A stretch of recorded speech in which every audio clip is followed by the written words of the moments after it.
Keď sa zamyslím nad tým, aké výhody mi prináša yoga, nemôžem si pomôcť, ale musím sa usmiať. Yoga nie je len o ohýbaní tela do rôznych pozícií, je to skutočná cesta k vnútornému pokoju a rovnováhe. Jednou z najväčších výhod jógy je zlepšenie flexibility. Spočiatku som sa cítil ako drevený panák, ale s každou hodinou som sa stával ohybnejším. To, čo sa zdalo nemožné, sa stalo realitou. A to nie je len o tom, že sa dostanem do pozície lotosového kvetu. Flexibilita sa prenáša aj do každodenného života.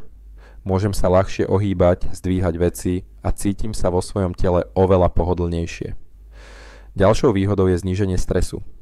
Po dlhom dni v práci, keď sa mi zdá, že sa všetko sype, stačí pár minút na podložke. Hlboké dýchanie a sústredenie na prítomný okamih mi pomáha zbaviť sa napätia.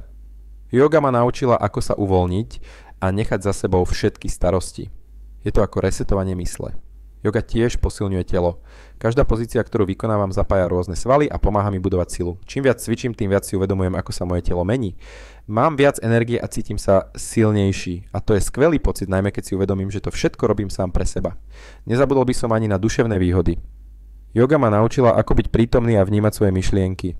Často sa mi stáva, že sa zamyslím nad vecami, ktoré ma trápia, a počas cvičenia sa mi podarí nájsť riešenie. Je to ako meditácia v pohybe. Učím sa, ako sa vyrovnať s emóciami a prijímať ich bez súdenia. A nakoniec yoga ma spojila s komunitou. Na hodinách stretávam ľudí, ktorí zdieľajú rovnaké záujmy. Spoločne sa povzbudzujeme, zdieľame skúsenosti a vytvárame si priateľstva. Je to krásny pocit patriť niekam, kde sa všetci snažíme o to isté, o zdravie a pohodu. Takže ak ešte váhate, či začať s jogou, odporúčam to.